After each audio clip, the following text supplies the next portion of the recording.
Continuamos con esta segunda parte del video tutorial para aprender a hacer distribuciones de frecuencias en Excel. Teniendo ya los cálculos realizados, vamos a proceder entonces a construir nuestra tabla de distribución de frecuencias. Vamos a iniciar con el primer límite inferior, que está definido como el dato mínimo. Entonces le voy a poner un signo de igual y vamos a copiar aquí la celda donde está el dato mínimo para que me lo ponga ahí. Para construir los siguientes límites inferiores, nada más tengo que ir sumando nuestra amplitud de clase a cada límite. Veamos cómo se hace. Le doy el símbolo de igual, selecciono la celda anterior más la celda donde está mi amplitud de clase. Le doy enter. Veamos qué pasa cuando yo arrastro la fórmula. Vean que tenemos el mismo valor. Esto es por un error, porque Excel va poniendo también las celdas hacia abajo cuando copio la fórmula. Así que, ¿cómo vamos a resolver este problema? Pues muy fácil, vamos a copiar otra vez la fórmula. Igual, selecciono la celda anterior, le doy un símbolo de más, selecciono aquí donde está mi amplitud de clase ya redondeada y le voy a presionar la tecla F4. Lo que hace este F4 es ponerle unos símbolos de dólar aquí que significan que esta celda va a ser constante a todas las otras celdas. Le voy a dar enter y cuando copie aquí la fórmula de las demás celdas ya me suma entonces esta celda constante. Si ven, no cambia, sigue siendo F18 porque yo la definí como una constante. Para definir los siguientes límites superiores voy a hacer lo mismo que con los límites inferiores. Voy a seleccionar la celda anterior, le voy a sumar la celda de mi amplitud de clase, definirla como una constante, le voy a dar enter y ya puedo bajar entonces con la fórmula y encontrar todos mis límites superiores ya. Para calcular la frecuencia nos vamos a posicionar en la primera celda de la primera clase correspondiente a la frecuencia y voy a ir aquí a el botón este que se llama insertar función y que tiene una FX ahí. Le voy a dar clic, vamos a buscar aquí las fórmulas estadísticas y por orden alfabético vamos a encontrar por aquí la fórmula de frecuencia. Veamos la descripción que nos da Excel. Dice: calcula la frecuencia con la que ocurre un valor dentro de un rango de valores y devuelve una matriz vertical de números con más de un elemento que grupos. Vamos a darle en aceptar. Aquí lo que me va a pedir son dos tipos de parámetros que le vamos a ingresar a la fórmula. Para empezar los datos, voy a darle clic aquí en esta flechita roja y lo que voy a hacer es seleccionar todos mis datos. Asegúrense de seleccionar los datos correctos.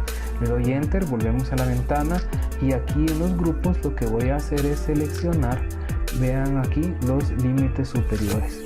Excel es tan bueno que solo tengo que darle los límites superiores para que me encuentre del grupo de datos cuál pertenece a cada clase. Le voy a dar entonces a aceptar y me da aquí un valor. Vamos a copiar la fórmula así sin más y aquí ocurre algo interesante. Cuando yo le doy aquí la autosuma y sumo las frecuencias me va a dar una cantidad de 121, pero nuestro número de datos es 54. Entonces, ¿qué está pasando?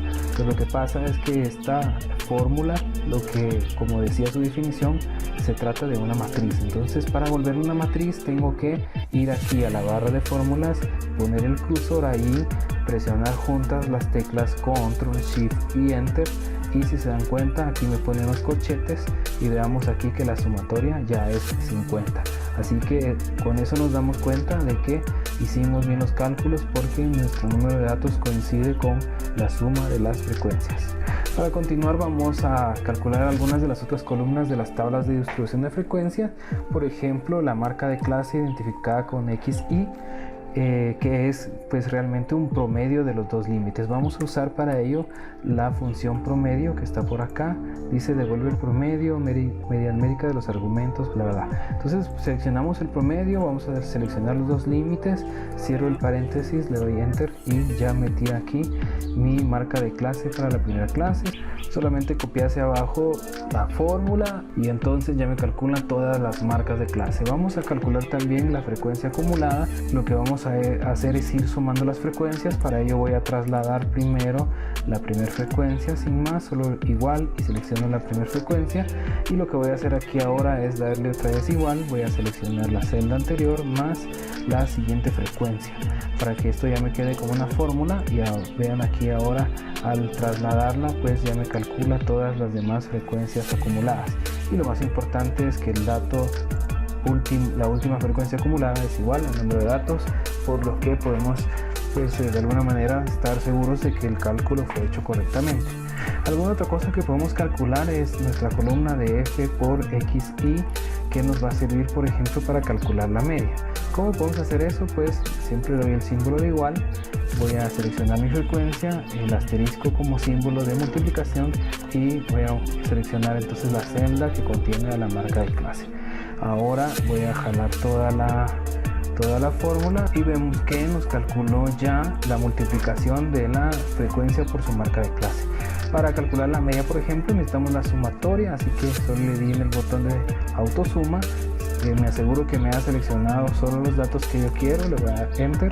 Aquí está la suma. La media entonces se define como la sumatoria de f por xy dividido n. Entonces le voy a dar igual, voy a seleccionar la sumatoria, el símbolo para la división y mi número de datos para encontrar la media, 7.28. Terminamos este tutorial con un siguiente video en el que vamos a aprender cómo hacer una gráfica de esta tabla de distribución de frecuencias.